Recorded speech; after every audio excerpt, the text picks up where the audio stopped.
3장 4절에서 7절 그리고 베드로전서 2장 18절에서 25절까지의 말씀입니다. 봉독하겠습니다. 그는 실로 우리의 질고를 지고 우리의 슬픔을 당하였거늘 우리는 생각하기를 그는 징벌을 받아 하나님께 맞으며 고난을 당한다 하였노라. 그가 찔림은 우리의 허물 때문이요 그가 상함은 우리의 죄악 때문이라. 그가 징계를 받음으로 우리는 평화를 누리고 그가 채찍에 맞음으로 우리는 나음을 받았도다. 우리는 다 양 같아서 그를 행하여 각기 제 길로 갔거늘 여호와께서는 우리 모두의 죄악을 그에게 담당시키셨도다. 그가 곤욕을 당하여 괴로울 때에도 그의 입을 열지 아니하였으며 마치 도수장으로 끌려가는 어린 양과 털 깎는 자 앞에서 잠잠한 양같이 그의 입을 열지 아니하였도다. 베드로전서 2장 18절에서 25절까지의 말씀입니다. 사원들아, 범사에 두려워함으로 주인들에게 순종하되 선하고 관용하는 자들에게만 아니라 또한 까다로운 자들에게도 그리하라. 부당하게 고난을 받아도 하나님을 생각함으로 슬픔을 참으면 이는 아름다우나 죄가 있어 매를 맞고 참으면 무슨 칭찬이 있으리요. 그러나 선을 행함으로 고난을 받고 참으면 이는 하나님 앞에 아름다우니라. 이를 위하여 너희가 부르심을 받았느니 그리스도도 너희를 위하여 고난을 받으사 너희에게 본을 끼쳐 그 자취를 따라오게 하려 하셨느니라. 그는 죄를 범하지 아니하시고 그의 입에 거짓도 없으시며 욕을 당하시되 맞대어 욕하지 아니하시고 고난을 당하시되 위협하지 아니하시고 오직 공의로 심판하시는 이에게 부탁하시며 친히 나무에 달려 그 몸으로 우리 죄를 담당하셨으니 이는 우리로 죄에 대하여 죽고 의에 대하여 살게 하려 하심이라. 그가 채찍에 맞음으로 너희는 나음을 얻었나니 너희가 전에는 양과 같이 길을 잃었더니 이제는 너희 영혼의 목자와 감독 되신 이에게 돌아왔느니라. 아멘.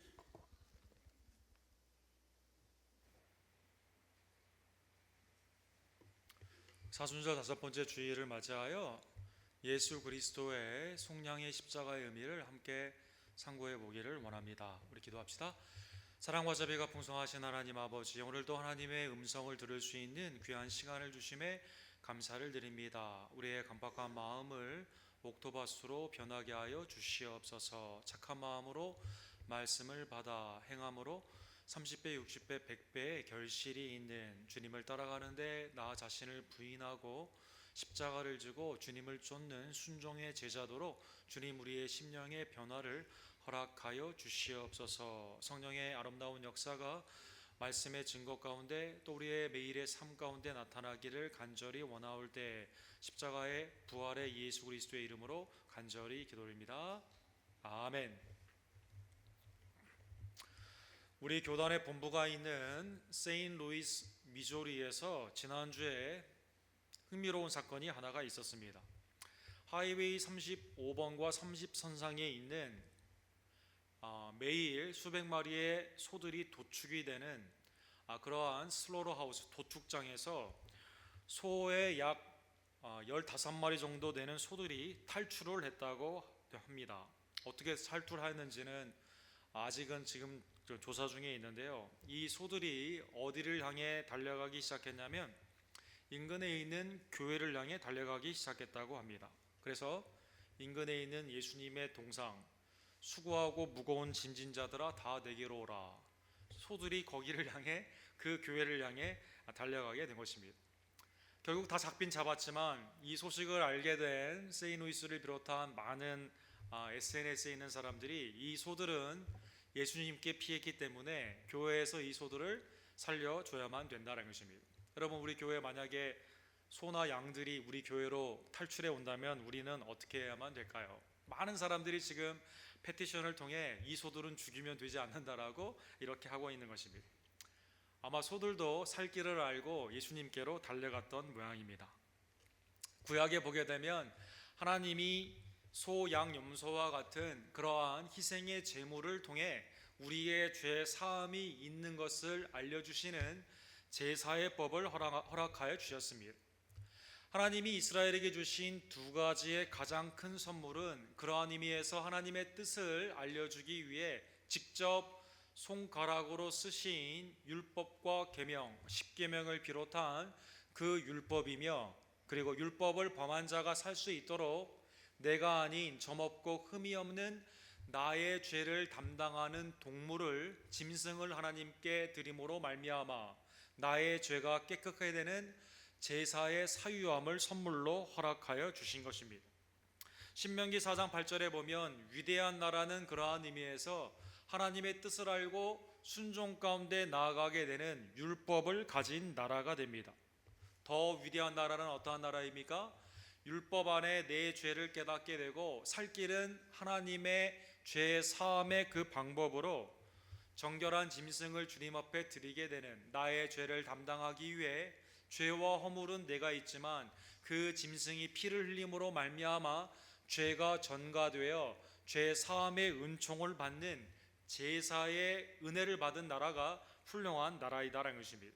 육체의 생명은 피에 있음이라 내가 이 피를 너희에게 주어 제단에 뿌려. 레위기 17장 전체가 죄 사함을 위해서는 우리는 죽고 하나님의 은혜 가운데 살아야만 되는데, 그것에 대한 표현으로 짐승의 피가 뿌려지게 되는 것이죠. 너희의 생명을 위하여 속죄하게 하였나니 생명이 피에 있으므로 피가 죄를 속하느니라. 주님의 손가락으로 율법을 통해 뜻을 알려주시고 제물의 제사를 통해 하나님께서 우리의 죄 사함에 놀라운 은혜가 있음을 이스라엘은 선물로 받게 된 것입니다. 이스라엘의 오류는 그러나 이 제물이 나의 죄 때문임을 생각하지 못한 것입니다. 하나의 종교적인 행위로 마음과 뜻과 정성을 다해 하나님 앞에 예배하지 않았던 것입니다. 특별히 하나님이 이스라엘의 죄 사함에 영원한 은혜를 주시기 위해 메시아를 보내주시지만 사람들은 메시아의 고난받음은 본인 스스로의 죄 때문이라고 그렇게 생각을 한 것입니다. 이사야 53장 5절에 보면 그러나 이 메시아의 고난받음은 우리의 죄와 허물 때문이다라고 말씀하여 주십니다. 우리 다 같이 이사야 53장 5절 읽도록 하겠습니다. 그가 찔림은 우리의 허물 때문이요 그가 상함은 우리의 죄악 때문이라. 그가 징계의 받음으로 우리를 평화를 누리고 그가 책찍에 맞음으로 우리는 나음을 받았도다. 그가 찔림, 그가 상함, 그가 징계를 받음, 책찍에 맞는 모든 것들이 우리의 허물과 상함 때문이며 그의 결과로 우리는 평강과 나음을 얻게 된 것입니다.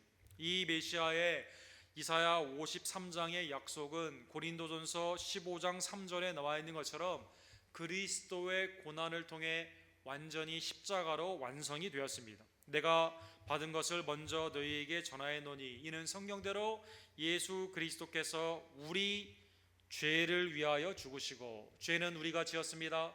허물은 우리가 많습니다. 그런데 하나님의 영속의 속죄물로 예수님이 십자가에서 대신 죽으심으로 말미암아 우리가 구원을 받게 된 것입니다.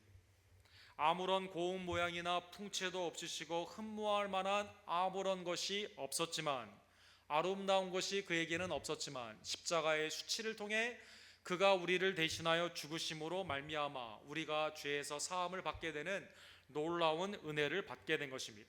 성경은 그것을 대속이다라고 표현을 합니다. 즉 메시아가 우리의 죄를 대신 감당하여 주신 것입니다. 그래서 오늘 본문 이사야 53장 6절에 우리는 다 양 같아서 그릇 행하여 각기 제 길로 갔거늘 여호와께서는 우리 모두의 죄악을 그에게 담당시키셨도다. 모든 죄악, 과거, 현재, 미래, 주님 안에 믿는 모든 성도의 죄악을 독생자 예수 그리스도께서 다 받으심으로 말미암아 그 진노의 심판에 죽으심으로 말미암아 우리는 죄 사함의 은혜를 얻게 된 것입니다.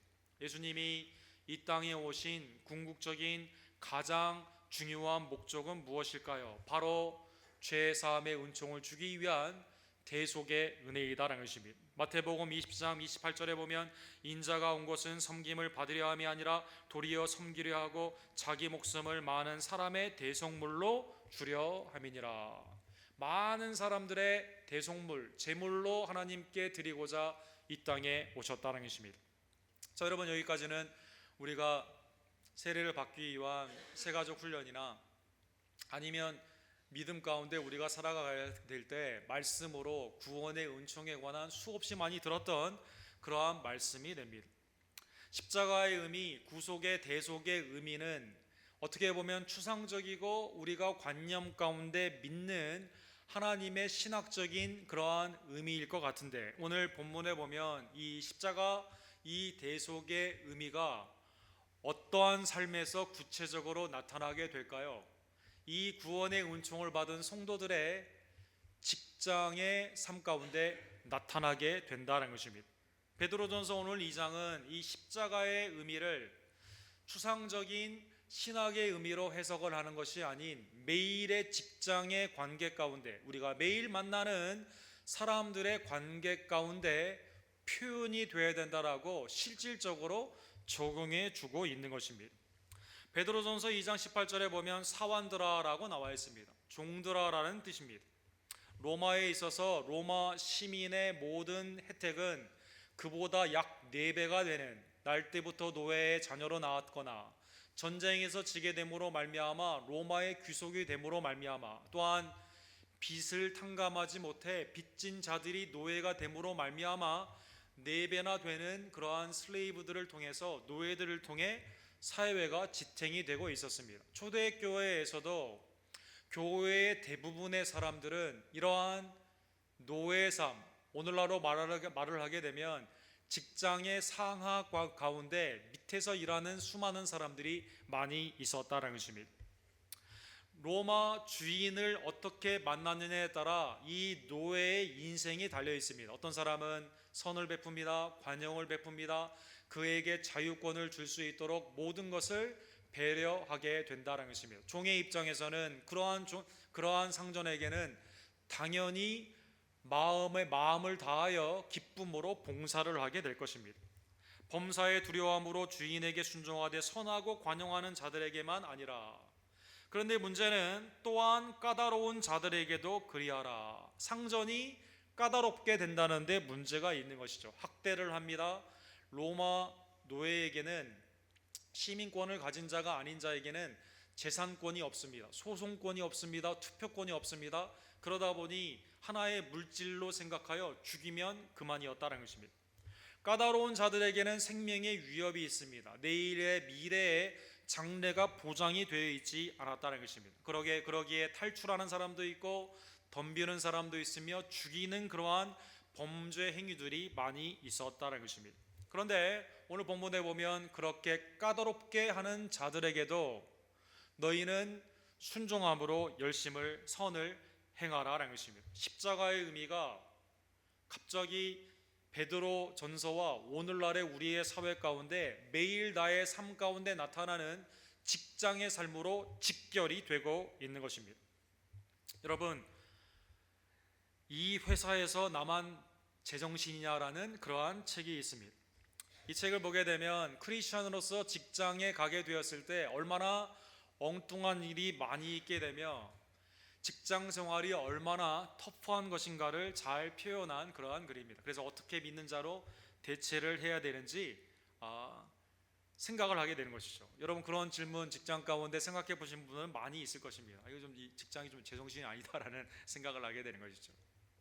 우리가 만나는 사람마다 참 정상적인 사람을 만나기가 어렵다라는 생각을 하게 된다는 것입니다.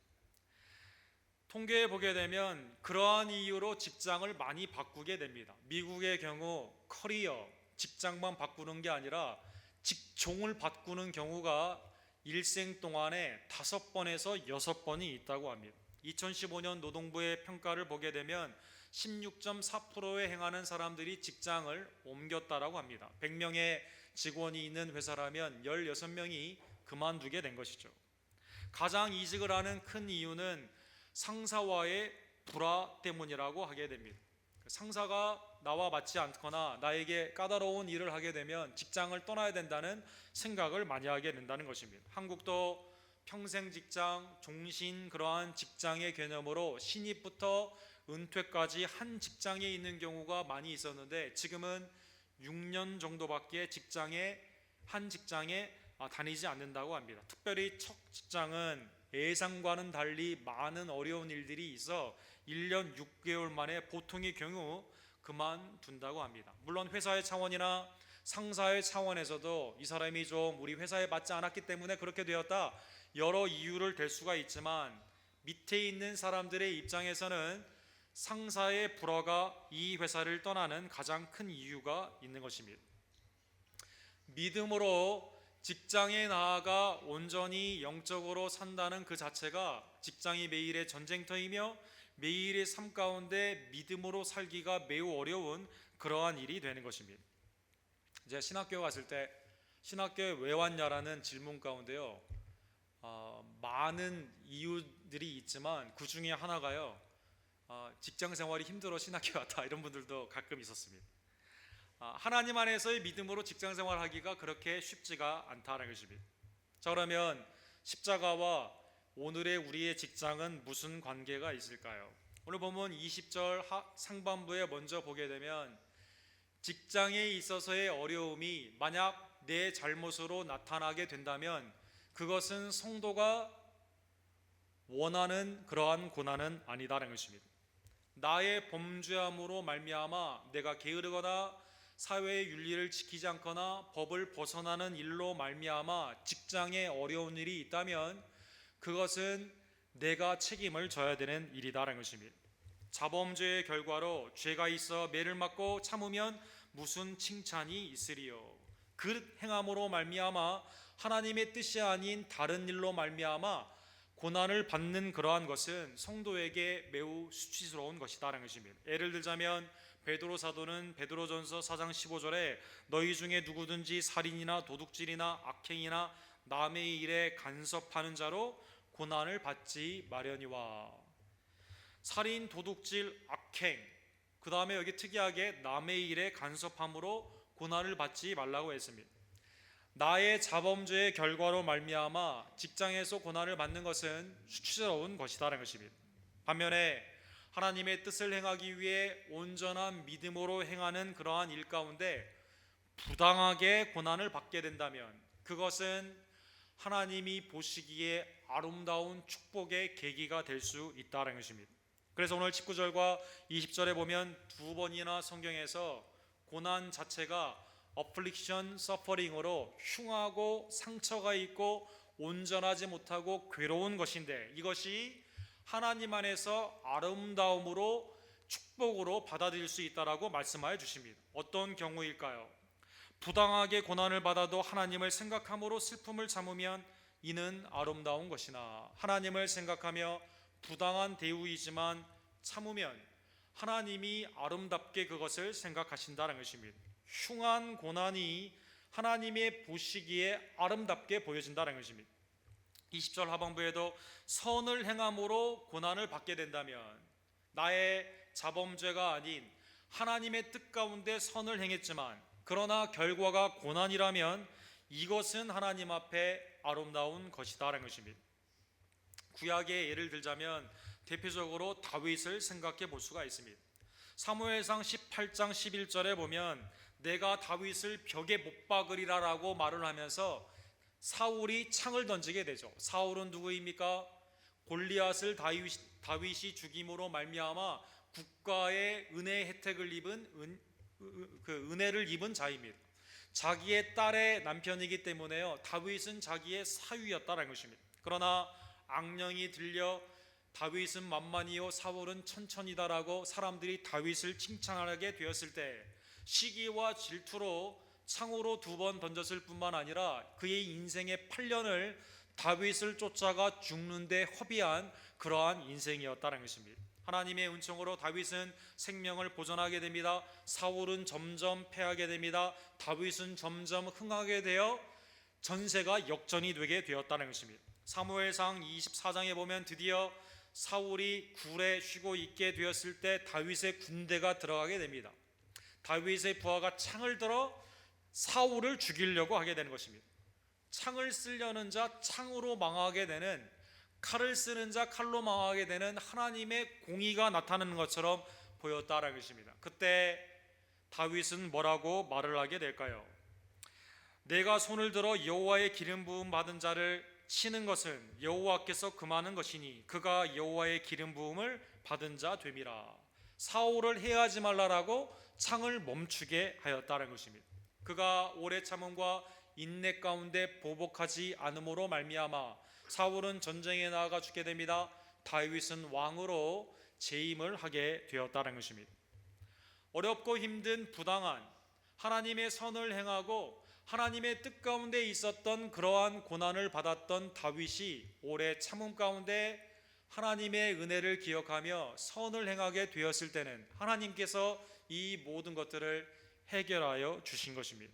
그러기에 21절에 보면 다윗뿐만 아니라 그리스도 안에서 대속의 은총을 받은 여러분과 제가 이 고난, 수치스러운 자범죄의 고난이 아닌 부당함에도 하나님을 생각하며 슬픔을 참게 되는, 부당함에도 선을 행하게 되는 그러한 아름다운 고난으로 나아가는 이러한 삶은 우리의 구원의 소명 자체에 있다는 것입니다. 이를 위하여 너희가 부르심을 받았으니 그리스도도 너희를 위하여 고난을 받으사 너희에게 본을 끼쳐 그 자취를 따라오게 하려 하셨느니라. 예수님은 복음서에서 적어도 14번이나 십자가를 예루살렘에서 저 죽게 된다라는 말씀을 하시며 그 중에 4번을 제자들에게 인용을 하여 주십니다. 누가복음 14장 27절에 보면 한 예로 누구든지 자기 십자가를 지고 나를 따르지 않는 자도 능히 내 제자가 되지 못하리라. 그리스도의 구속의 십자가의 그 본을 쫓는 여러분과 저도 우리 스스로의 십자가를 지고 주님을 쫓아야만 된다는 것입니다. 그것이 우리의 부르심 소명의 은혜 가운데 있는 우리에게 나타나게 되는 성도의 삶 그 자체이다라는 것입니다. 십자가의 현실적인 표현은 그러한 의미에서 하나님이 기뻐 받으시는 아름다운 고난인 것입니다. 부당함에도 참는 것이며 선을 행하는 것이다라는 것입니다. 특별히 예수 그리스도의 오늘 본문에 보면 본을 끼쳐 우리에게 발자취를 삼게 해주신 그 십자가는 얼마나 위대한 십자가입니까? 22절과 23절에 보면 그는 죄를 범하지 아니하시고 무죄했지만 십자가를 지었습니다. 그 입에는 거짓도 없으시며 진리 가운데 예수님은 한 번도 거짓으로 같이 대응하지 않은 것입니다. 욕을 당하시며 맞대어 욕하지 아니하시고 사람들이 침을 뱉습니다. 조롱과 그 비웃음 가운데 예수님에게 모욕을 줍니다. 그러나 예수님은 함께 대응하지 않았다는 것입니다. 고난을 당하실 때 위협하지 아니하시며 천군 천사를 동원하여 즉각 심판하여 주실 수 있었지만 주님은 그 권위를 한 번도 보복하는 데 쓰지 아니하셨다는 것입니다. 십자가에서 오히려 주님 저들의 아버지여 저들의 죄를 사하여 주시옵소서 저들이 하는 일을 알지 못함이니이다. 주님 앞에 공의로 부탁하며 용서를 주님은 선포하신 것입니다. 이것이 예수 그리스도의 구원의 십자가로 말미암아 우리에게 임하게 되는 놀라운 속량의 은총의 도구가 되게 된 것입니다.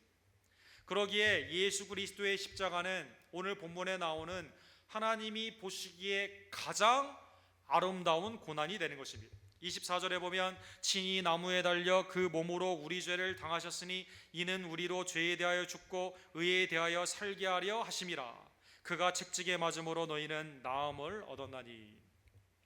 그리스도의 십자가는 당시의 최고의 형량 가운데 가장 모욕적이고 수치스러우며 고통이 많은 그러한 고난이었지만 이 흉측한 참혹한 십자가가 여러분과 저에게 죄에는 죽고 다시 사는 하나님의 은혜의 가장 아름다운 고난이 되게 된 것입니다. 마티아 그로월드라고 하는 화가가 있습니다. 이분이 그 아이젠하임이라는 교회의 성당에 십자가의 예수 그리스도를 그려달라는 부탁을 드리게 되었습니다. 하나님의 말씀을 묵상하던 마티아는 예수 그리스도의 십자가의 그 고통을 실질적으로 표현하기를 원했습니다. 고통 가운데 있는 예수님이 그 전에 그렸던 다른 시대의 십자가와는 달리 매우 흉측하게 그려지게 되니 주교가 다시 그려달라고 부탁을 했다고 합니다. 다른 여러분 성화를 보게 되면, 캐톨릭의 성화 같은 걸 많이 보게 되면 십자가의 예수님이 몸이 굉장히 깨끗하고 뭐 근육도 굉장히 있고 얼굴도 너무 이렇게 좋으시고 또 막 그 식스팩도 있는 그런 그림도 많이 있지 않습니까? 눈도 파라시고 백발에다가 아주 그러한 그림, 매우 그 아름답게 표현이 되어 있는 십자가의 모습이 나타나 있는 것을 볼 수가 있습니다. 주교는 아마 당시에 그렇게 생각했던 것 같습니다. 사람들이 이걸 보면 마음이 불편하니 조금 더 예수님의 얼굴을 온화하게 그리고 몸도 깨끗하게 그려달라는 것입니다. 마티아 그룬월드는 이렇게 말을 했습니다. 흉측한 십자가형의 예수님을 우리가 온전히 바라보며 나의 죄 때문임을 깨닫지 못하게 된다면 십자가의 참다운 아름다움을 깨달을 수는 없다는 것입니다. 그래서 그는 이 십자가의 예수 그리스도를 계속 십자가형의 참혹한 모습으로 말씀을 통해 그렸다고 합니다. 그렇습니다. 친히 나무에 달리신 예수 그리스도, 얼마나 흉측하고 참혹한 모습입니까? 유대인의 왕이라는 이유로 죽게 되는 그 모습이 누구를 위한 것입니까? 나의 죄를 담당하기 위한 흉악한 십자가의 형이라는 것을 깨닫지 못하게 된다면 우리는 죄에 죽을 수도 없고 의에 다시 살 수도 없다는 것입니다. 십자가가 하나님 앞에 최고의 아름다운 고난이 된 것은 예수님이 모든 사람들을 대신하여 사람들에게 대응하지 아니하고 순종 가운데 그 고난을 십자가의 수치를 참으셨기 때문인 것입니다. 예수님이 십자가에 이러한 고난을 지심으로 말미암아 그를 믿는 여러분과 제가, 전에는 잃어버린 양들이었습니다. 흩어져 죽게 되었던 이 양들이 목자를 통해 한 목자에게 돌아오게 된 것입니다. 너희가 전에는 양과 같이 길을 잃었더니 이제는 너희 영혼의 목자와 감독 되신 이에게 돌아왔느니라. 주님의 십자가를 통해 하나님의 잃어버린 백성들이 주님 안으로 돌아오게 된 것입니다. 나는 선한 목자라 나의 양을 위해 내 목숨을 버리노라. 요한복음 10장 16절에 나와 있는 것처럼 또 이 우리에 들지 아니한 다른 양들이 내게 있어 내가 인도하여 할 터이니 그들도 내 음성을 듣고 한 무리가 되어 한 목자에게 있으리라. 주님이 우리를 위해 십자가를 지심으로 말미암아 하나님의 놀라우신 구원의 역사가 잃어버린 양들이 주님의 울타리로 들어오게 된 것입니다. 사랑하는 성도 여러분, 십자가는 어떤 추상적인 의미가 아닙니다. 십자가는 실질적인 예수님의 흉악한 우리를 향한 죽음이며 그를 믿는 자에게 구원을 주시는, 더 나아가 우리의 직장의 삶 가운데 우리가 그 의미를 깨닫고 믿는 자가 고난 가운데도 슬픔을 참으며 선을 행하여야 되는 그러한 실질적인 의미가 있는 것입니다.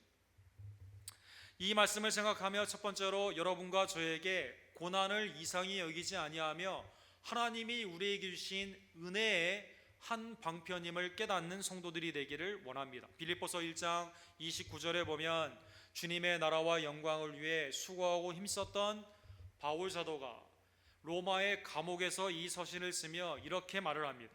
그리스도를 위하여 너희에게 은혜를 주신 것은 다만 그를 믿을 뿐 아니라 또한 그를 위하여 고난도 받게 하려 하심이라. 사람들이 기대하던 세속의 기복신앙은 너희에게 은혜를 주신 것은 믿음뿐만 아니라 너희의 삶이 세상에서도 형통하게 하렴이라 라는 것이 된다면 매우 파워풀한 메시지로 생각이 될 것입니다. 그런데 하나님이 우리에게 주신 그리스도를 위한 우리에게 주신 은혜는 믿음뿐만 아니라 무엇이라고요? 고난도 받게 하려 하십니다라는 것입니다. 고난이 하나님의 은혜임을 깨닫는 진정한 사순절의 영성이 되기를 원합니다. 믿는 자에게는, 경건히 살고자 하는 자에게는 세상에 까다로운 사람이 한두 명이 아니다라는 것입니다. 교회를 핍박하는 악의 세력들이 여전히 많이 있다는 것입니다. 그런데 그 고난 가운데 하나님의 영광이 나타나게 되는 아름다움의 그 구속의 십자가가 나타나게 된다는 것입니다. 십자군 전쟁을 종결한 사람은 오스만 1세, 터키에서는 세종대왕처럼 한국의 의미로 추앙을 받는 그러한 왕입니다. 당시에 많은 터키의 그의 부하들은요, 십자군 전쟁에 기독교인들이 그렇게 한 것처럼 우리도 창과 칼을 통해서 기독교인을 죽이는 핍박으로 교회를 멸절시켜야 된다라고 의견을 내게 됩니다. 근데 이 사람은 상당히 지혜가 있는 사람입니다. 그렇게 안 해도 된다는 것입니다. 그래서 회교도에게는 세금을 그대로 유지를 하게 되고, 기독교인이 신앙을 지키기 위해서는 해마다 그러면 세금을 10%씩을 더 내라라는 것입니다. 여러분, 기독교인 신앙을 지키기 위해 예를 들어 미국에서 믿음 지키고 싶어? 그러면 10%씩 세금을 더 내라고 한다면 여러분과 저는 어떻게 할까요? 당시에 있었던 많은 기독교인들이 회개도가 되겠습니다라고 하고 이 황제에게 다 찾아왔다고 합니다. 왜 너는 회개도가 되려고 하느냐? 코란을 성경 대신 믿느냐? 하나님 대신 알라를 믿느냐? 아니면 세금 때문에 회심하려고 하느냐? 그는 그렇게 질문했다고 합니다. 기독교인들 믿음 아무것도 아니고만 혼자 녹두리로 그렇게 말을 했다고 합니다. 사랑하는 성도 여러분, 믿음 가운데 십자가의 은혜로 구원을 받은 성도가 이 세상에서 살아가는 데는 까다로운 사람들, 까다로운 권력이 한두 가지가 아니다라는 것입니다. 그런데 그것을 참고 견디며 고난을 받는 그것이 하나님 앞에 아름다움임을 다시 한번 깨달으며 어떠한 경우에서도 고난 가운데서도 믿음을 지키는 주님 앞에 칭찬받는 아름다운 고난자들이 되기를 주님의 이름으로 간절히 축원합니다. 두 번째로 오늘 본문에 나와 있는 것처럼 우리의 판단으로 하나님 앞에 하나님의 뜻을 내 판단으로 보복하는 것이 아닌 하나님께 심판자의 주권이 있음을 깨달으며 주님 앞에 모든 공의를 의탁하는 주의 백성들 되기를 간절히 원합니다. 로마서 12장 19절에 우리 다 같이 읽도록 하겠습니다. 내 사랑하는 자들아, 너희가 친히 원수를 갚지 말고 하나님의 진노하심에 맡기라 기록되었으되 원수 갚는 것이 내게 있으니 내가 갚으리라고 주께서 말씀하시니라. 원수 갚는 것은 주께 있는 것입니다. 원수가 목마른 것은 물을 주고 배고프거든 밥을 주는 그것이 원수를 사랑하는 하나님의 명령이다라는 것입니다. 데살로니가전서 5장 15절에도 삼가 누가 누구에든지 악으로 악을 갚지 말며 서로 대하든지 모든 사람을 대하든지 항상 선을 따르라. 하나님을 생각하며 슬픔을 참고 그 고난 가운데서도 선을 행하는 것이 하나님의 성도의 삶임을, 그 소명임을 다시 한번 깨달으며 고난 중에 주님 앞에 모든 것을 위탁하는 하나님께 심판을 맡기는 성도들이 되기를 간절히 원합니다. 이러한 삶은 세 번째로 주님이 우리에게 주신 새 인생으로 말미암아 가능하기 때문인 것입니다. 처음으로 징병을 시작한 나라는 나폴레옹이라고 하게 됩니다. 모든 남자는 군대에 가야 된다. 유럽의 전쟁에 승승장구를 하게 되었을 때 러시아까지 이제 가게 되고 이집트까지 이제 승승장구하게 되었을 때 나폴레옹은 모든 남자는 국가를 위해 병역의 의무를 져야 된다라고 말을 하게 된 것이죠. 이때 귀족들도 나아가게 되는 노블리스 오블리자라는 귀족들이 먼저 군대에 나아가게 됩니다. 예외가 있었는데 부모님이 연로하거나 독자일 경우에는 나가지 않는 경우도 있었다고 합니다. 자, 이제 어떠한 당시의 전쟁에 러시아의 전쟁 가운데 다시 한번 징집이 이루어지게 되었을 때 한 청년이 2년 전에 징집이 되었다가 어떠한 이유에든지 전쟁에 나아가지 않고 이제 2년 후에 다시 영장을 발부받아 징집관 앞에 서게 되었다고 합니다. 징집관이 이 사람의 기록을 보니 이 사람은 2년 전에 죽은 것으로 기록이 되어 있었다고 합니다. 이 징집이 된 이 청년은 2년 전에 내가 죽었다니요? 나는 첫 번째 영장을 받았는데 이상한 이유로 그게 진행이 되지 않고 두 번째 받아 다시 오게 되었습니다 라고 말을 하게 되니까 징집관이 자세히 살펴보니 2년 전에 부모님이 노모이고 독자인 이 사람을 향해 자기 친구가 대신 전쟁에 가서 이 사람의 이름으로 전쟁에 나아가 전쟁에서 사망한 것입니다. 자, 이제 어려운 이 경우 가운데 이 징집관이 나폴레옹에게 어떻게 판단을 할까요? 라고 물어보게 되었다고 합니다. 나폴레옹이 이 이야기를 듣고 이렇게 판단을 내렸다고 합니다. 그는 자유자다. 왜 그러냐면 다른 사람이 그 사람을 대신하여 죽었기 때문이다라는 것입니다. 여기에 너무 감동한 이 청년이 나폴레옹에게 편지를 썼습니다. 그러면 나는 앞으로 어떻게 살아야만 될까요? 라고 물었던 것입니다. 아마 국가를 위해 내가 할 일은 무엇입니까? 라는 의미로 편지를 썼던 것 같습니다. 이때 나폴레옹이 편지를 다시 써줬다고 합니다. 너는 이제 그 친구를 위해 열심히 살아라. 열심히 사는 것밖에 너의 인생이 목적이 없다는 것입니다. 그렇습니다. 누군가 내가 죽어야 되는, 내가 해야 되는 그 일을 감당하여 주었다면, 새 인생을 얻었다면, 이 청년처럼 나를 대신하여 죽었던 그 친구를 위해 그 인생을 평생 살게 돼야 되는 것처럼, 그리스도가 십자가를 통해 여러분과 저에게 구원의 놀라운 죄를 담당하시며 새 인생을 허락하여 주셨다면, 여러분과 저도 그리스도를 본받아 주님의 나라와 영광을 위해 살아야만 되는 것입니다. 흉악한 십자가가 그리스도의 은혜로 말미암아 아름다운 고난으로 기억이 되는 것처럼, 그 아름다운 고난으로 구원을 받은 여러분과 제가 세상에 믿음으로 살기에 어려운 영적인 전쟁터에서 우리에게 당한 고난 가운데 여전히 선을 행함으로 말미암아 하나님 앞에 아름다운 고난의 성도로 기억이 되는 주님의 십자가의 도를 나 자신을 부인하며 나 자신의 십자가를 지고 직장 가운데서 살아가게 되는 하나님의 아름다운 백성들이 되기를 주님의 이름으로 간절히 축원합니다.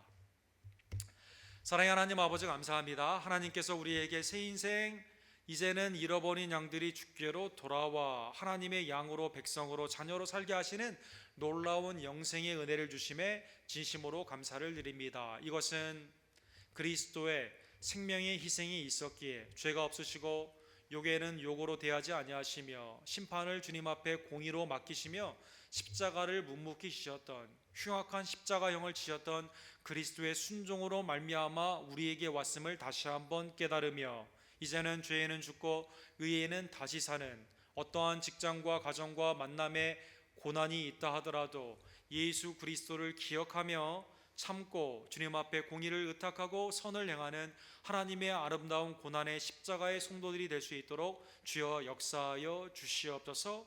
그리스도의 죽음을 늘 생각하며 세상의 어떠한 어려움도 믿음으로 이기며 나아가는, 십자가를 고마워하며 증거하는 주의 백성들로 주님 이 시간 우리 언덕교회 모든 지체들을 축복하여 주시옵소서. 믿음과 함께 있는 고난을 기뻐하고 고난 가운데도 주께 영광을 돌릴 때 하나님께서 마땅히 받아야 되는 합당한 영광을 거두어 주시옵시며 십자가의 모든 영광들이 우리의 복음의 십자가의 복음을 통해 증거될 수 있도록 주님 이 시간 우리를 써주시고 친히 인도하여 주시옵소서. 예수 그리스도의 이름으로 간절히 기도드립니다.